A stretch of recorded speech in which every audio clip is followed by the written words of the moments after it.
Still at the cottage, Alice reflects on her experience of climbing the corporate ladder and of leading and founding a company. None of this prepared me for the plates I'm spinning now. How did I not see this? Where do I even start?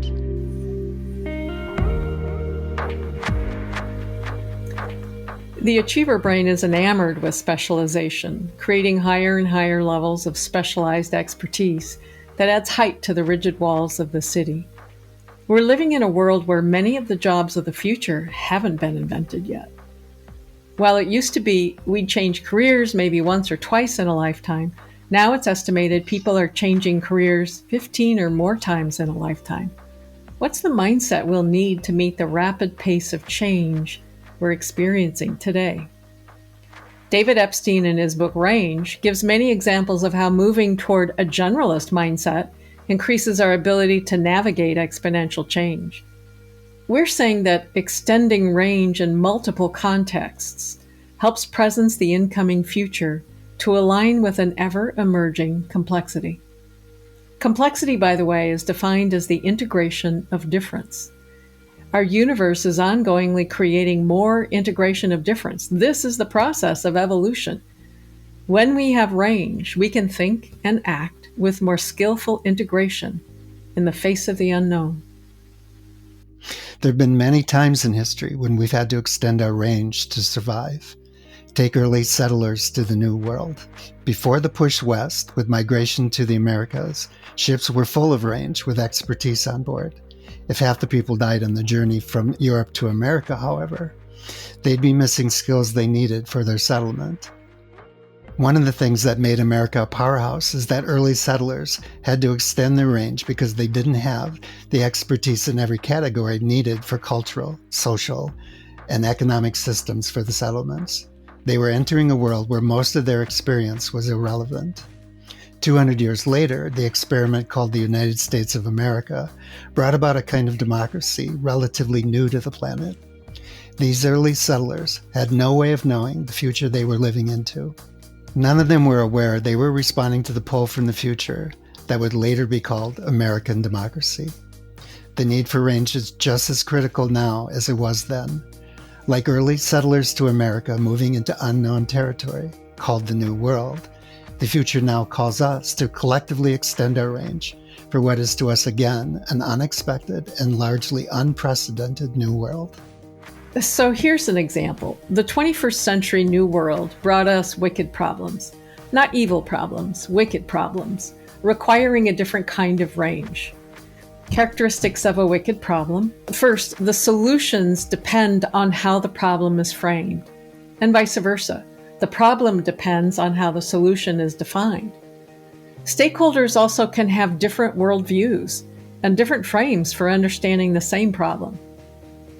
Next, the constraints of the problem are subject to changes over time, as are the resources needed to solve them. So the wicked problems, are never fully solved. Wicked problems can't be tackled by the traditional approach in which problems are defined, analyzed, and solved in sequential steps. Consider the difference now between what's called kind problems and wicked problems. In this case, kind problems are uncomplicated, clearly defined, and able to provide immediate feedback. When we explore kind problems, we'll tend to seek rules and ask procedural questions. We'll look for best practice and case studies from the past to solve problems. This practice, in and of itself, is one of constriction and control, creating a closed system. Wicked problems have no right or optimal solution. Wicked problems are wicked good, like a beautiful equation that encompasses the grand unified theory that we've been searching for. They're a form of elegant complexity with deep structural range of view.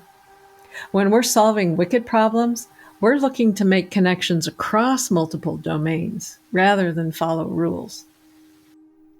When we have range of awareness and view, we appreciate wicked problems, cultivate them, look for them. They're not really problems. In the BBC version of Sherlock Holmes, Sherlock cultivated a new structure of thinking when he was presented with a case. If it's not complex and not enough of a challenge, he won't take the case. When he sees a problem that's confounding everyone, it's exciting, a great opportunity. Game on. There's an invitation to a conversation with the future, animated by a future reimagining the world we're embedded in. Nearly all of this incoming will be wicked problems because by its very definition, it's incoming from the future for a world that wants to be created. A future that wants to happen addresses wicked problems at all levels with ever-increasing complexity. Because wicked problems are not framed by a precedent from the past, we won't find a solution by tracking framing of patterns from the past. It's ongoing, unprecedented initializing of something new with a drive towards increasing complexity. That actually makes me think of the British economist Kate Raworth. She put forward a great question. What if we started economic theories for human prosperity in a flourishing web of life and then sought out the economic thinking that would enable us to achieve them? The universe is going to move to ever more complexity, and that's a stronger force in our universe.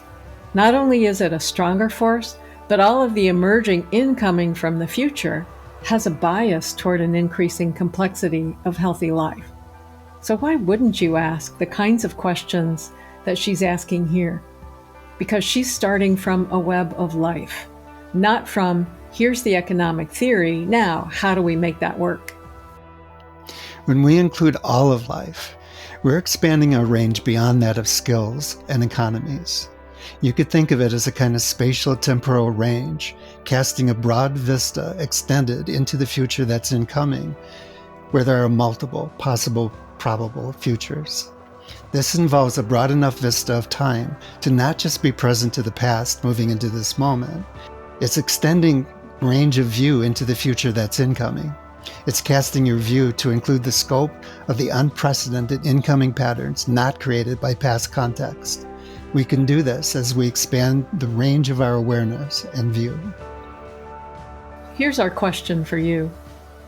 What would the world look like if we started embracing our wicked problems and got excited about the new levels of elegant complexity they're calling forth in us? Stay tuned for Alice's adventure in further micro collections.